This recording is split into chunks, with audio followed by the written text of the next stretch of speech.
আমার দেশ দখল করবি, তাই না? আরে কুলাঙ্গার শট, সিরিয়ায় কালিমার পতাকা উঠে গেছে, আফগানিস্তানে উঠে গেছে, আমার দেশ দখল করবি।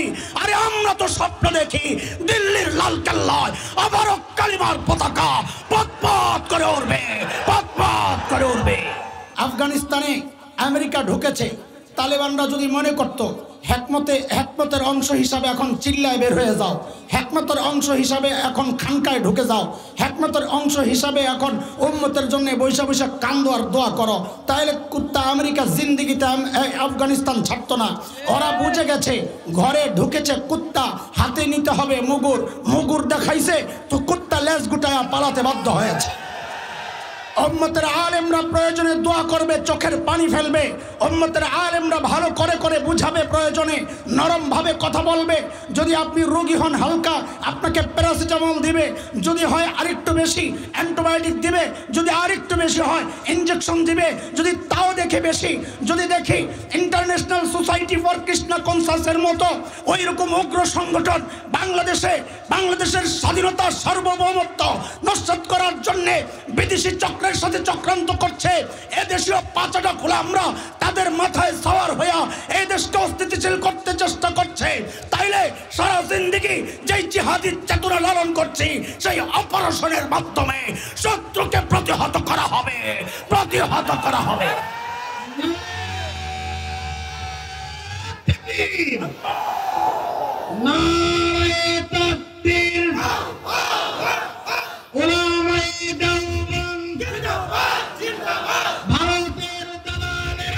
মুহতারাম হাজরিন, মাঝে মধ্যে দেখি সীমান্তে দুইজন পিছন দিয়া ধরে আর একজন খালি কয় ছাড়, ঢুকে যাবো বাংলাদেশের বর্ডারে, ঢুকে যাবো, বাংলাদেশ দখল করে ফেলাইব।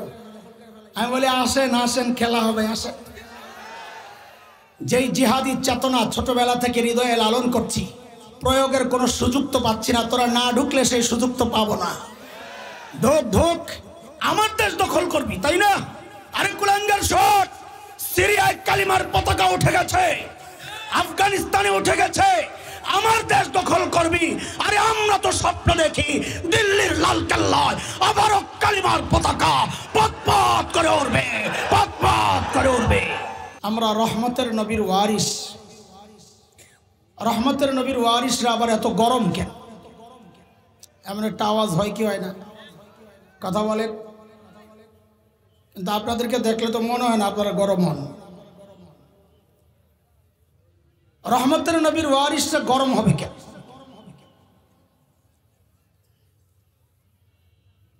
আবার আমার ভাই আল্লামা মামুনুল হক হাফিজাহুল্লাহকে যখন গ্রেফতার করা হয়, মুজাহিদ মিল্লাত আল্লামা হাফেজ জুনায়েদ বাবনগরী নওয়ারাল্লাহু মারকাদা যখন বদদোয়া করেছিলেন জালিমদের জন্য, তখন এই আমার মতো এমন লিবাসওয়ালা একটা শ্রেণীকেও দেখেছি সমালোচনা করতে, যে রহমতের নবীর ওয়ারিসরা বদদোয়া দিবেন কেন? নবী তায়েফে রক্তাক্ত হয়েছেন, বদদোয়া দেন নাই, হিদায়াতের দোয়া করেছেন। নবী ওহদের মাঠে সাল্লাল্লাহু আলাইহি ওয়াসাল্লাম ওহদের মাঠে রক্তাক্ত হয়েছেন, বদদোয়া দেন নাই, উম্মতের হিদায়াতের দোয়া করেছেন। সেই রহমতের নবীর ওয়ারিসরা বদদোয়া দেয় কেন? আসলে বদদোয়ার উপর ওদের আপত্তি না, আপত্তিটা হচ্ছে যেহেতু রহমতের নবী বদদোয়া দেয় নাই, কাজেই তারা রহমতের নবীর ওয়ারিস না, এরা জঙ্গি, এরা উগ্রবাদী। এমন একটা খোঁচা আমাদেরকে প্রায় অনেকে দিতে থাকেন, সাম্প্রতিক কালেও দেওয়া হচ্ছে। এই বিষয়ে একটু কথা বলতে চাই। প্রথম কথা হচ্ছে, আমরা কি আসলেই রহমতের নবীর ওয়ারিস না সমস্ত নবীর ওয়ারিস? আমাকে একটু বলেন তো, উলামায়ে উম্মত শুধুই রহমতের নবীর ওয়ারিস না সমস্ত নবীর ওয়ারিস? হাদিস কি বলে? হাদিস বলে ইন্নাল উলামা ওয়ারাসাতুল আম্বিয়া। উলামারা বলেন আপনারা কয় নবী? কয় নবী? সব নবী। কেমনে বুঝলেন? আম্বিয়া বহু বচন না? মাশাআল্লাহ, খবর আছে। কিন্তু বহু বচন তো তিনজন দিয়েও কাম চলতো, আদম, ইব্রাহিম, আখরি পয়গম্বর, এই তিনজনের ওয়ারিস, এটা দিয়েও তো হইতো। হ্যাঁ, একটু কথা বলেন। সমস্ত আসলো কোত্থেকে এটা আপনারা বুঝবেন না, ওলামারা জানেন। আম্বিয়া বহু বচনের মধ্যে যখন আলিফ লাম আসে, আল আল, এটা ওলামাদের পড়া, আপনাদের না, শুধু বুঝার জন্যই বলছি, তখন ইস্তেগরাকের ফায়দা দেয়, টোটাল বুঝায়। কাজী ইন্নাল উলামা ওয়ারাসাতুল আম্বিয়া মানে হচ্ছে ওলামারা হযরত আদম থেকে আখেরি পয়গম্বর সমস্ত নবীর ওয়ারিস। কাজী সমস্ত নবীর গুণ এই আলেমের মধ্যে থাকবে। বলে আলেম বদদুয়া কেন দেয়? কারণ তারা নবী নূহ আলাইহিস সালাতু ওয়াস সালামের ওয়ারিস। নবী নূহ কাফেরদের এই অবস্থা, কঠোরতা দেখে তিনি আল্লাহর কাছে বদদুয়া করেছিলেন, রব্বি লা তাযার আলাল আরদি মিনাল কাফিরিনা দাইয়ারা, আল্লাহ জমিনে একটা কাফিরও রেখেন না। কাজী ওলামারা প্রয়োজনে বদদুয়াও দিবে। বলে মূর্তি ভাঙতে যান কেন রহমতের নবীর ওয়ারিস আপনারা? এমন উগ্রতা কেন দেখান? কারণ আমরা নবী খলিল ইব্রাহিমের ওয়ারিস, মূর্তি ভাঙার মহান পুরুষ, প্রয়োজনে আমরা মূর্তিও ভাঙব। বলে আরেকজনকে মারতে কেন যান? আরেকজনকে মারতে কেন যান?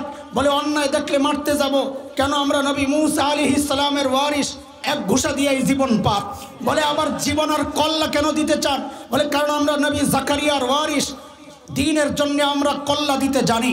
বলে আবার ক্ষমতায় কেন যেতে চান? কারণ আমরা নবী দাউদ আর সুলাইমানের ওয়ারিস, রাষ্ট্র পরিচালনা করা ওলামাদেরই কাজ। বলে রাতের আবারে চুপচাপ আবার কান্না কেন করেন উম্মতের জন্য? কারণ আমরা রহমতের নবীর ওয়ারিস। যখন যা প্রয়োজন হবে তা করার নাম হিকমত, যখন যা বলা দরকার তা বলার নাম হিকমত। বাংলাদেশে হিকমত দুই প্রকার হয়ে গেছে, এই জন্যই এই সমস্ত সমস্যা। বাংলাদেশের হিকমত দুই প্রকার, এক হলো বাংলা হিকমত, আর এক হলো আরবি হিকমত। বাংলা হিকমত মানে পিঠ বাঁচানোর জন্য সত্যকে গোপন করা, এর নাম। আর আরবি হিকমত আমরা যারা ওস্তাদদের কাছে পড়েছি, যেখানে যা বলা দরকার বলা, যেখানে যা করা দরকার করা, এর নাম। আফগানিস্তানে আমেরিকা ঢুকেছে, তালেবানরা যদি মনে করতো হেকমতের অংশ হিসাবে এখন চিল্লায় বের হয়ে যাও, হেকমতের অংশ হিসাবে এখন খানকায় ঢুকে যাও, হেকমতের অংশ হিসাবে এখন উম্মতের জন্য বৈশা বৈশা কান্দো আর দোয়া করো, তাহলে কুত্তা আমেরিকা জিন্দিগিতে আফগানিস্তান ছাড়তো না। ওরা বুঝে গেছে ঘরে ঢুকেছে কুত্তা, হাতে নিতে হবে মুগুর দেখাইছে তো কুত্তা লেজ গুটায়া পালাতে বাধ্য হয়েছে। উম্মতের আলেমরা প্রয়োজনে দোয়া করবে, চোখের পানি ফেলবে। উম্মতের আলেমরা ভালো করে বুঝাবে, প্রয়োজনে নরম ভাবে কথা বলবে। যদি আপনি রোগী হন হালকা, আপনাকে প্যারাসিটামল দিবে, যদি হয় আরেকটু বেশি অ্যান্টিবায়োটিক দিবে, যদি আরেকটু বেশি হয় ইনজেকশন দিবে।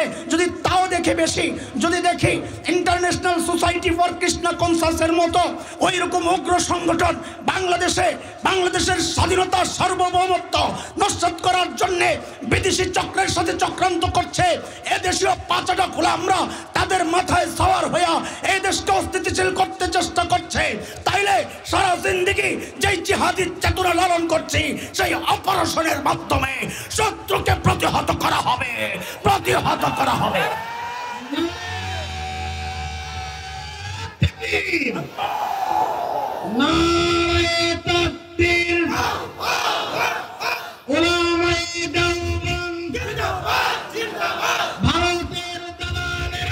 মুহতারাম হাজরিন, মাঝে মধ্যে দেখি সীমান্তে দুইজন পিছন দিয়া ধরে আর একজন খালি কয় ছাড়, ঢুকে যাবো, বাংলাদেশের বর্ডারে ঢুকে যাবো, বাংলাদেশ দখল করে ফেলাইব। আমি বলি আসেন খেলা হবে, আসেন।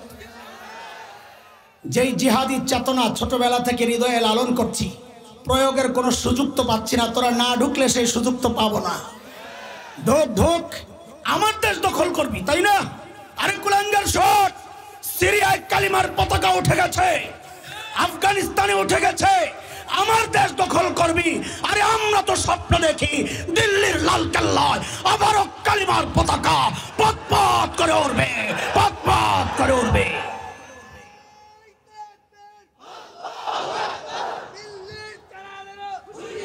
মুহতারাম হাজরিন, এতক্ষণ তো বুঝাইলাম আমরা কয় নবীর উম্মত,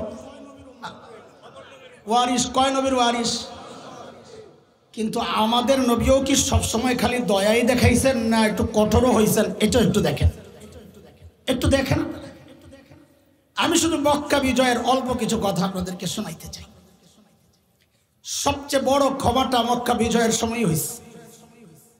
নবী আলাইহিস সালাম মদিনা থেকে 10 রমজান যখন বের হন মক্কা বিজয়ের উদ্দেশ্যে, অভিযানের উদ্দেশ্যে, মাররুজ জাহরা 16ই রমজান যখন অবস্থান করছিলেন, খুব খেয়াল করেন, আবু সুফিয়ান পাহারাদারদের হাতে ধরা পড়ছে। হযরত আব্বাস রাদিয়াল্লাহু আনহু আবু সুফিয়ানকে নিয়ে আসছেন নবীর কাছে, সাথে আরো 2 জন ছিল। আবু সুফিয়ানকে নবী জিজ্ঞেস করছেন, আবু সুফিয়ান, এখনো কি আপনি মনে করেন আল্লাহ ছাড়া আরো মাবুদ আছে? আবু সুফিয়ান ছিলেন বড় রাজনৈতিক ব্যক্তিত্ব, জবাবও দিয়েছেন খুব বিচক্ষণতার সাথে, রাজনৈতিক জবাব। নবী যখন জিজ্ঞেস করলেন আল্লাহ ছাড়া আরো মাবুদ আছে, এখনো বিশ্বাস করেন? তো আবু সুফিয়ান বলে, যদি থাকতো তাইলে কি আর এত বিপদে পড়ি? বলে, আমি যে নবী, সন্দেহ আছে? তা আবু সুফিয়ান বলেন যে একটু সন্দেহ আছে। দেখেন, আমরা হইলে কি করতাম? হ্যাঁ, আমার নবীর উদারতাও আছে, উদারতা দেখাচ্ছি, অস্বীকার করছি না। রহমতের নবীর রহমত এবং উদারতা, এটা ছিল ইতিহাস। আমরা হইলে কি করতাম? ওই মুহূর্তে বলতাম, ওরে আয়না করে পাঠা, বলতাম কি না? আমার নবী হযরত আব্বাসকে বললেন কালকে নিয়ে আসেন। হযরত আব্বাস বুঝাইয়া টুজাইয়া পরদিন নিয়ে আসছে। আবু সুফিয়ান মুসলমান হয়েছে। আমি খুব দ্রুত আগাইতেছি সামনের কথাটা বলার জন্য, শুরুটা যেহেতু এইটা, এই জন্য এখান থেকে শুরু করছি। হযরত আব্বাস বলেন, ইয়া রাসূলুল্লাহ, আবু সুফিয়ান তো নেতা মানুষ, সারা জিন্দেগি মাতব্বরি করছেন, নেতৃত্ব দিয়েছেন, ওরে এখনো কিছু দায়িত্ব দেন তো খুশি হবে। তো নবী আলাইহিস সালাম বলেন, যান, আপনি যা ঘোষণা দেন, মান দাখালা দারা আবি সুফিয়ান ফাহুয়া আমিন। এ আমার পাওয়ার দেখছো? নবী আয়েশাই আমারে দায়িত্ব দিয়ে দিছে, আমার ঘরে যে ঢুকবে সে নিরাপদ। কিন্তু আবু সুফিয়ান তো ছিলেন কর্মী বান্ধব নেতা, কর্মীদেরকে ছাইড়া নিজের আপনজনকে ছেড়ে একাই নিজে নিরাপদে থাকবেন, এই মানুষ, এইরকম নেতা আবু সুফিয়ান না। আবু সুফিয়ান চিন্তা করছে, আমার ঘরে কয়জন মানুষ আসবে, বাকিরা তো ধরা খাবে। আবু সুফিয়ান তো আমাদের দেশের নেতাদের মতো না যে আমি বাঁচতে পাবেন না। ওই জন্য মানুষ বলে, বাঁচার জন্য নিজে ধরলেন হেলিকপ্টার, পিছন থেকে পাবলিক ডাকে, ওরে বাটপার, ওরে বাটপার। আবু সুফিয়ান তো ওই মার্কা নেতা না। আবু সুফিয়ান বলে, ইয়া রাসূলুল্লাহ, আমার ঘরের মধ্যে কয়জন মানুষ আসবে? তো নবী বললেন, যান, যায় জানায়া দেন, মান দাখালাল মসজিদাল হারাম ফাহুয়া আমিন। যে মসজিদে হারামে ঢুকবে সেও নিরাপদ। আবু সুফিয়ান বলে, ইয়া রাসূলুল্লাহ, মসজিদে হারামের মধ্যে কয়জন ঢুকবে? আবু সুফিয়ান চাইতেছে সবাইরে বাঁচাইতে, নেতা নেতা নেতা কি বলে? নবী বলেন, যান, যায় ঘোষণা দেন, মান আগলাকা বাবাহু ফাহুয়া আমিন। যে নিজের ঘরের দরজা বন্ধ করে দিবে সেও নিরাপদ। আবু সুফিয়ান কয়, এবার ঠিক আছে, সবার বাঁচার একটা ব্যবস্থা হয়েছে। মক্কায় ঢুকতেছেন নবী আলাইহিস সালাম 2 গ্রুপে, নিজে এক গ্রুপের নেতৃত্বে কাদা নামক জায়গা দিয়ে, মক্কার উঁচু অঞ্চল যেটা, মারওয়ার পাশের মুআল্লা যে অঞ্চল, আর হযরত খালিদ ইবনে ওয়ালিদের নেতৃত্বে কুদা একটা জায়গা, ওখান দিয়ে মিসফালা নিচু অঞ্চল দিয়ে ঢুকছেন হযরত খালিদ। নবী ঢুকেই সবাইকে ডেকে বললেন, লা তাসরিবা আলাইকুমুল ইয়াউম, আজকে কোনো প্রতিশোধ নিচ্ছি না, আমার ভাই ইউসুফের মতো আমি সবাইকে মাফ করে দিলাম। কিন্তু ওই যে সূরা আহজাবের যে আয়াত আমি পড়েছি শুরুতে, আল্লাহর একটা ফয়সালা আছে, যারা মালউন ওদেরকে ছাড়া যাবে না। মালউনদেরকে যেখানেই পাওয়া যাবে ধৈরাই হত্যা করতে হবে। সিদ্ধান্ত কার? বলে, মালউন কারা?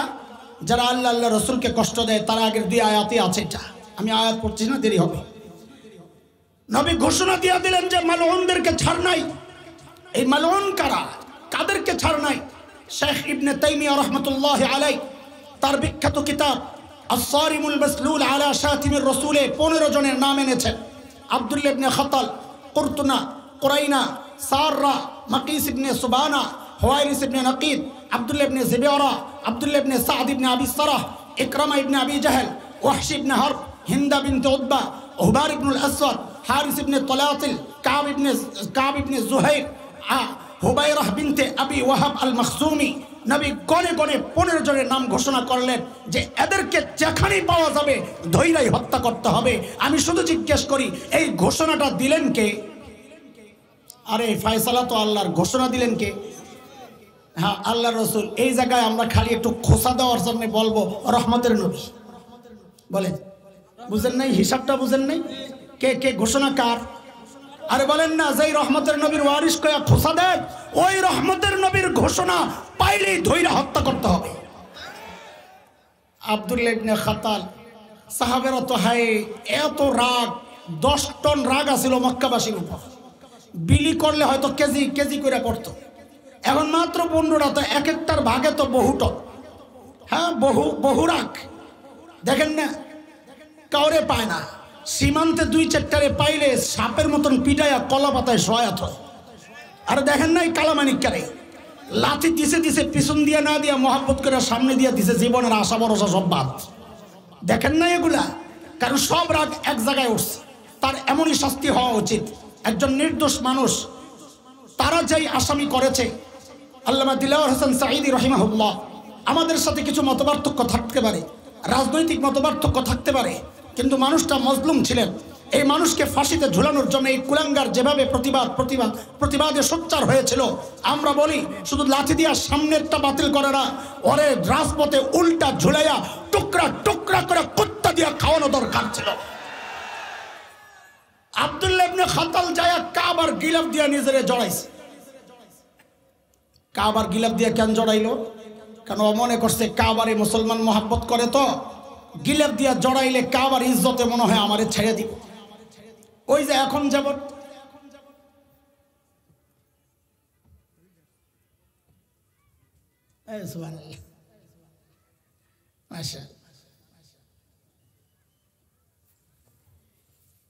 এখন দেখেন না, টুপির প্রতি আমাদের একটা দুর্বলতা আছে, হিজাবের প্রতি একটা দুর্বলতা আছে। তো কিছু ধোঁকাবাজ সারা জিন্দিগি আলেম ওলামাদের বিরুদ্ধাচরণ করে, কিন্তু দেখবেন নির্বাচন আসলে আস্তে টুপি টাপি লাগায় পুরো হাসান বসরি হয়ে যায়, হিজাব টিজাব লাগায় রাবেয়া বসরি হয়ে যায়। তাও বলে আবার প্রতি রাতে বলে 80 টাকার তাহাজ্জুদ পড়ে। সুবহানাল্লাহ। আমি তো আফসোস করতে করতে শেষ, কার কাছে মরি দিলাম, এই পিসাব এতদিন আসিল কই। নিয়ত পাল্টামু চিন্তা করি, এর মধ্যে শুনি পিসাব পালাইয়া গেছে গা। সুবহানাল্লাহ। এগুলা শিখছে ওই সমস্ত মানুষের থেকে। আব্দুল্লাহ ইবনে খাতাল কাবার গিলাফ দিয়া নিজেরে জড়াইছে, কিন্তু বোকা তো নিচে দিয়া তো পাও দেখা যায়। হযরত আলী দূর থেকে দেখছেন, কিরে এইভাবে ক্ষমা করার পরেও লুকাই লোকেরা, নিশ্চয়ই 15টার একটা মোস্ট ওয়ান্টেড আসামি, ওয়ারেন্ট জারি হয়েছে যার উপর, তলোয়ারটা লইয়া নাঙ্গা তলোয়ার সোজা দিছেন দৌড়। 2 সাহাবী দেখছেন, আলী দিছেন দৌড়। আলী পাগল না, খামাখা দৌড়ান নাই, নিশ্চয়ই কোনো কাস্টমার পাইছে, কিছু না দেখায় ওরাও সাথে দিছে দৌড়। যাই আব্দুল্লাহ ইবনে খাতালকে বাইর করছে, বাইর করে সোজা কলাটা ফালাইয়া দিয়া একটা নেজার মধ্যে, বর্ষার মধ্যে মাকাম ইব্রাহিম এবং হাজরা আসওয়াদের মাঝখানে ঝুলায়া উম্মতকে মেসেজ দিছেন, আল্লাহর নবীকে যারা কষ্ট দিবে, নবীর ইজ্জত নিয়ে যারা ছিনিমিনি খেলবে, এদের শাস্তি এটাই হওয়া উচিত। এটাই আমাদেরও উচ্চারণ। আমরা রাজনীতিতে কে গেল কে আসলো ওইটা নিয়ে আমাদের অতটা মাথা ব্যথা নাই। আমাদের মাথা ব্যথা হচ্ছে আল্লাহর নবীর ইজ্জত, দ্বীন আর ইসলামের ইজ্জত। এই জায়গায় যদি কেউ আঘাত করে, আমরা কোনোদিন মানে নাই, কোনোদিন সহ্য করি নাই, ভবিষ্যতেও করব না। আমাদের দাবি একটাই, আল্লাহর নবীর ইজ্জত নিয়ে কোনো কুলাঙ্গার যদি কথা বলে, নবীর খতবে নবুয়তের মুকুট নিয়ে কোনো কুলাঙ্গার যদি টানাটানি করে, অন্য কোনো শাস্তি মানি না। একটাই শাস্তি চাই, মৃত্যুদণ্ড দিতে হবে, মৃত্যুদণ্ড দিতে হবে। আচ্ছা আচ্ছা ঠিক আছে। আব্দুল্লাহ ইবনে সাদ ইবনে আবি সারাহ হযরত ওসমানের দুধ ভাই। এই রহমতের নবীর গল্প শোনাইতেছি, মৌলবী শোনেন, ছাত্রদেরকে বলতেছি, ওনার তো আমার ওস্তাদ। হযরত ওসমান নিয়ে গেছেন নবীর কাছে ডান পাশে, ইয়া রাসূলুল্লাহ আমার দুধ ভাই, আমি নিরাপত্তা চাই। আল্লাহর নবীর চেহারাটা ফিরাইয়া নিছেন। এই চেহারা কে ফিরাইছেন? না না, রহমতের নবী। সাবাস। জাগা মতন যে রহমতের নবীও কঠোর হয়েছেন সেটা না দেখাইতেছি। আল্লাহর নবী কি করছেন? চেহারা ফিরাইয়া নিছেন। বলেন আপনারা কে চেহারা ফিরাইয়া নিছেন? হযরত ওসমান আবার ওই পাশে গেছেন। আল্লাহর নবী আবার চেহারা ফিরাইয়া নিছেন। কে নিছেন? হযরত ওসমান আবার এই পাশে এসে বলেন, ইয়া রাসূলুল্লাহ আমি আব্দুল্লাহর নিরাপত্তা চাই। আল্লাহর নবী নিরাপত্তা দিয়েই বললেন সাহাবীদেরকে, রে আমি যে এদিক ওদিক তাকায়া কাল ক্ষেপণ করছিলাম, এই সুযোগটা তোরা নিয়ে কেন ওর কল্লাটা ফালাই দিলি না? এই যে কঠোরতা, এটা কার? আরে কার? সাহাবায়ে কেরাম তো হায়রে বোয়াল মাছটা ছুটে গেল, এমনি পাই না। ইয়া রাসূলুল্লাহ একটু চোখের ইশারায় বইলা দিতেন, ওরে সাইজ কর। আমার নবীর আদর্শ দেখেন। আমার নবী বলেন, না রে আমি তো নবী, নবীর সামনা চোখের ইশারায় কথা বলা, নবীরা যা বলেন তো সরাসরি বলেন। এটাই হচ্ছে উম্মতের আলেমদের একটা বড় সমস্যা। আমাদের মুখে একটা, তোমাদের মতো বকে আরেকটা না। আমরা বকে যা লালন করি মুখেও তা বলি, এটা অনেকে নিতে পারে না, তাই আলেমদেরকে নিজেদের শত্রু মনে করে। আমরা মুনাফিকি করতে পারি না। হযরতে ইকরামা বড় আসামি, 15 জনের একজন। ইসলামের বিরোধিতায় তার হিস্টোরি বড় লম্বা। এমনকি মক্কা বিজয়ের দিন নবীর এমন ক্ষমা ঘোষণার পরেও যে কয়জন মুসলমানদের সাথে লড়াই চালায়া যাচ্ছিলেন, তার মধ্যে নেতৃত্বে ইকরামা যুবকদেরকে নিয়ে। নবী যেই অংশে ছিলেন ওই অংশের সাথে আসে নাই, আসছে হযরত খালিদ ইবনে ওয়ালিদের মিসফালা দিয়া, নিচু অঞ্চল দিয়া যেটা আসছে। ওই দিনেও 2 জন সাহাবীকে তারা হত্যা করেছেন। হযরত কুরজ ইবনে জাবের ফাহরি, হুবাইশ ইবনে আহমাস খালিদ, 2 জন সাহাবীকে হত্যা করেছেন। কাফেরও মারা গেছিল 12 জন। এমন বড় মানুষটা এই দিনও যিনি ইসলামের বিরুদ্ধে নিজের অবস্থান পরিষ্কার করেছেন, সেই ইকরামা যখন শুনছেন সব শেষ, পালাইছেন ইয়ামনের দিকে, যে আমি আর বাঁচবো না। কোন দিকে? সামনে পড়ছে নদী। এখন নদী তো পার হবে কি? আমাদের মতো নদীমাতৃক দেশ তো না, মরুভূমির মানুষ পানি দেখলেই তো ডরায়। উঠছেন নৌকায়।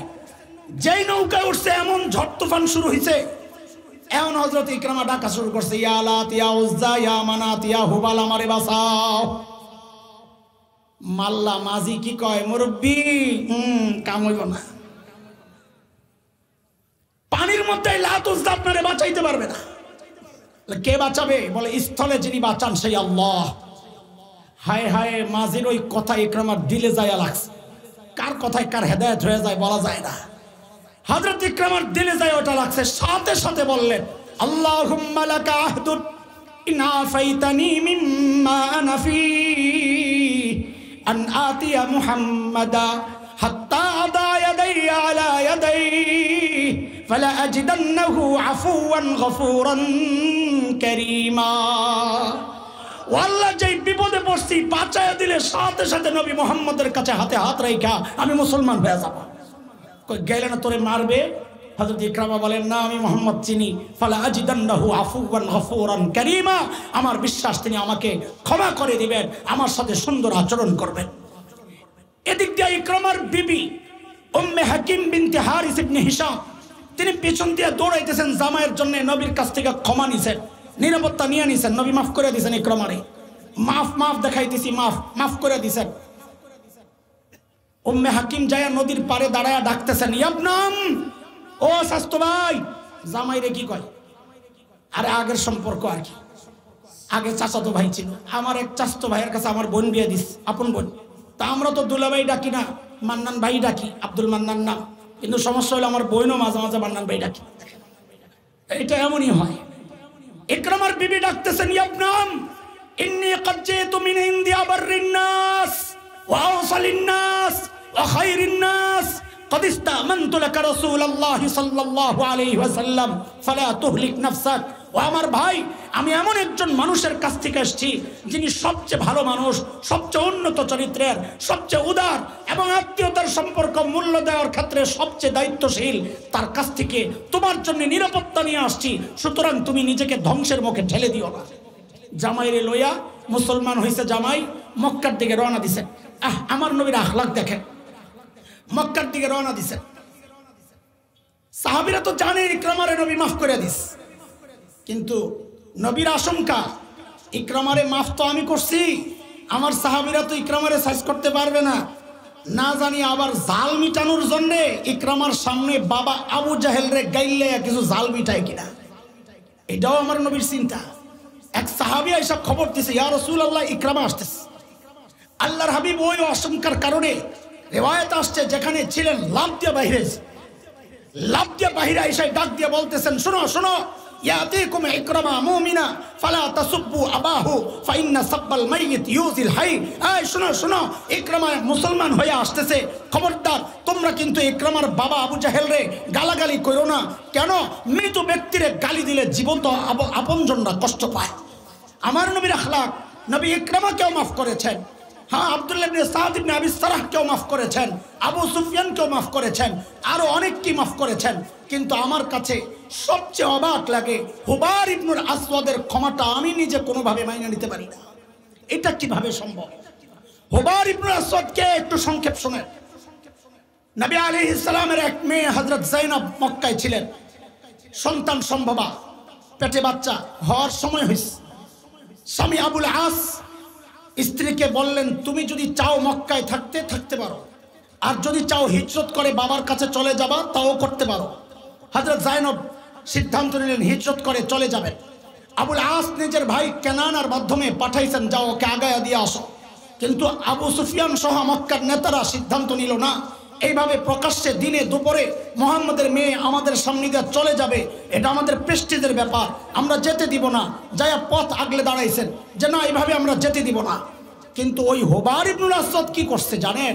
তলোয়ার নিয়া হযরত যায়েনবের উটের পায়ের মধ্যে যখন আঘাত করছে, উট তো অনেক উঁচা, হযরত যায়েনব উট যখন কাত হয়ে গেছে, হযরত যায়েনব উপর থেকে নিচে পড়ে গেছে, পরে মাথা ফেটে গেছে পাথরে যায়া লাইগা, সন্তান পেটের নষ্ট হয়ে পড়ে গেছে, রক্ত বের হচ্ছে। আবু সুফিয়ান দেখছেন অবস্থা বড় বেগতিক, এটার দায় আমাদেরকে দিতে হবে, মাসুল দিতে হবে, মুহাম্মদ আমাদেরকে ছাড়বে না। রাতে আবুল আসকে ডাক দিয়া বলে, রাতের অন্ধকারে বিবিকে পার করো, মক্কা থেকে তাড়াইয়া দাও, তাড়াতাড়ি ভাগাও। ও দোস্ত, আল্লাহর রসুল যখন মক্কা বিজয়ের সময় মদিনা থেকে আসেন, 6 দিনে মাররুজ জাহরানে আসছিলেন, আর বিদায় হজের সময় 25 জিলকাত রওনা দিয়েছেন মদিনা থেকে। 29 মাস ছিল, 5 দিন জিলকাদের, 4 তারিখ জিলহজে ঢুকছেন, 9 দিনে ঢুকছেন, আস্তে আস্তে আসছেন। আর মক্কা বিজয়ের সময় 6 দিনে ঢুকছেন। অথচ যায়েনব মক্কা থেকে মদিনায় গেছেন 15 দিনে। কেন? রক্তাক্ত শরীর, ক্লান্ত দেহ, অসুস্থ, যায় অবস্থা। এমন আস্তে আস্তে করে মদিনায় যখন যায়া পৌঁছে, আল্লাহর নবী সাল্লাল্লাহু আলাইহি সাল্লাম হযরত যায়েনবকে দেখে ঝরঝর করে, মেয়ে তো ঝরঝর করে চোখ দিয়ে নবীর পানি পড়তেছিল, আর কাঁদতে কাঁদতে বলতেছিলেন, দ্বীনের জন্য আমার যায়েনবের মতো কোরবানি কেউ দেয় নাই। এই যায়েনব পরবর্তীতে এই আঘাতেই ইন্তেকাল করেছেন, শাহাদাত বরণ করেছেন। নবী যখন মক্কা বিজয়ের দিন মক্কায়, ওই হুবার ইবনুল আসওয়াদ যার আঘাতে হযরত যায়েনব শহীদ হয়েছেন, হুবার চিন্তা করেছে আমাকে মুহাম্মদ ছাড়বে না। কাপড় মুড়ো দিয়া জেদ্দা সবচেয়ে কাছের বর্ডার, এরপরে আফ্রিকা, লোহিত সাগরের পরে ইথিওপিয়া, এরিত্রিয়া, ওই সময়ের হাবশা। হুবার ইবনুল আসওয়াদ ওই দিকে পালাইতেছিলেন। কিছু দূর যায়া হুবারের মাথায় আসছে, শুনেছি মুহাম্মদ বড় উদার, তিনি ক্ষমা চাইলে ক্ষমা করে দেন। হুবার নিজের পরিচয় গোপন কইরা, কারণ রাস্তায় সাহাবীরা দেখলেই তো কল্লা ফালাইয়া দিবে, মালউনিন আইনামা সুকিফু উখিজু ওয়াকতিলু তাকতিলা, পাইলেই তো কল্লা ফালাইয়া দিবে। নিজের পরিচয়টা গোপন কইরা আল্লাহর হাবিবের সামনে দাঁড়ায়া বলতেছেন, ইয়া রাসূলুল্লাহ, ও মুহাম্মদ, আমি হুবার ইবনুল আসওয়াদ, আমি যায়েনবকে হত্যা করেছি। আমি কাজটা যা করেছি আমি বুঝতে পারছি, আমি অপরাধ করেছি, আমি ভুল করেছি, আমাকে আপনি মাফ করে দেন। আল্লাহর হাবিব বলেন, যা তোরেও মাফ করে দেন। আমার নবীর উদারতা কঠোরতার জায়গায় কঠোর হয়েছে, উদারতার জায়গায় উদার হয়েছে। আমরা এই ইতিহাস থেকে ছোট্ট করে একটা ফলাফল বের করি, আব্দুল্লাহ ইবনে খাতালকে ক্ষমা করা হয় নাই, হুবারের মতো এমন মারাত্মক অপরাধীকে ক্ষমা করেছেন নবী। ইকরামার মতো যার ইসলামের বিরুদ্ধে অবস্থান লম্বা সময়ের, এমনকি সফওয়ান ইবনে উমাইয়া ইবনে খালফের ছেলে, অস্ত্র ব্যবসায়ী, নবী তাকেও হত্যা করেছেন। ওয়াহাব ইবনে উমাইর নবীকে হত্যার জন্য মদিনায় গিয়েছিলেন, নবী তাকেও ক্ষমা করেছেন। নবী সবাইকে ক্ষমা করলেন, আব্দুল্লাহ ইবনে খাতালকে ক্ষমা করা হলো না। কারণটা কি? পার্থক্য কোথায়? বলে যারা নতি স্বীকার করেছে, ক্ষমা চেয়েছে, নবী তাদেরকে ক্ষমা করেছেন। যারা নতি স্বীকার করে নাই, ক্ষমা চায় নাই, নবী তাদেরকে ক্ষমা করেন নাই। নবীর থেকে এই সুন্নত আমরা পেয়ে গেছি। সময়ের প্রেক্ষাপটে ফ্যাসিস্ট সরকার, পতিত সরকারের যারা গুন্ডারা যদি আমাদের কাছে আইসা নতি স্বীকার কইরা ওলামাদের কাছে যদি ক্ষমা চায়, আমরা ভুল করেছি, আমাদেরকে মাফ করে দেন, আমরা ক্ষমা করতে প্রস্তুত। টঙ্গীর যেই গুন্ডারা আমার ভাইকে রক্তাক্ত করেছে, শহীদ করেছে, যদি এখনো ওলামাদের কাছে আইসা মাফ চায়, ক্ষমা চায়, আমরা ক্ষমা করতে প্রস্তুত। যদি কেউ ক্ষমা না করে, নববী আদর্শের আরেকটা দিক আছে যেখানে পাওয়া যাবে, সাইজ করা হবে। যেহেতু আমাদের হাতে সেই অধিকার দেওয়া হয় নাই, রাষ্ট্র ইসলামী না, আমরা বলতে চাই আমরা এই অপরাধীদেরকে যেখানেই পাবো কাউকে ছাড়বো না। হয় ক্ষমা চাও, নইলে প্রত্যেকটাকে বাড়ির থেকে ওঠায় আইনা পুলিশ হস্তান্তর করা হবে, একটাকেও ছাড়া হবে না, একটাকেও ছাড়া হবে না। প্রস্তুত আছেন তো ইনশাআল্লাহ? ওলামারা যে কোনো ডাক দেন, যে কোনো জায়গায় যেতে প্রস্তুত আছেন তো ইনশাআল্লাহ? আছেন তো ইনশাআল্লাহ? শেষ হয় নাই সব কিছু। আকাশে শকুনের আনাগোনা পরিলক্ষিত হচ্ছে, মাঝে মধ্যেই ফিসফাস শুনি কেমন একটা। যাই হোক, যারা রক্ত দিতে জানে তাদের কোনো ভয় নাই। কথা বলে শাহাদাত যাদের জীবনের চূড়ান্ত তামান্না, তারাই হুমকি ধমকিরে ভয় পায় না। না ভয় পাত, এই ভয় পাত, বলেন ভয় পাত। যদি ওলামারা ডাক দেয় অর্থ দরকার, পারবেন অর্থ দিতে ইনশাআল্লাহ। যদি ঘাম ঝরানো দরকার, পারবেন ঘাম দিতে ইনশাআল্লাহ। যদি বলে তোমার দিনটা দেওয়া দরকার, দিন দিতে পারবেন তো ইনশাআল্লাহ। কিন্তু যদি আমাদের বড়রা যদি ডাক দেন, না এখন তো অপারেশনের টাইম হয়ে গেছে, এখন আর উদারতার সুযোগ নাই, এখন সম্মুখ লড়াইয়ে নামতে হবে, তখন যদি মনে হয় আপনার কল্যাণা দরকার, ও মুসলমান, ওরা আমাদের সামনে আল্লাহকে সাক্ষী বানায় বলো, দিন রক্ষার জন্যে, স্বাধীনতা সার্বভৌমত্ব রক্ষার জন্যে কে কে জীবন দিতে প্রস্তুত? আল্লাহু আকবার।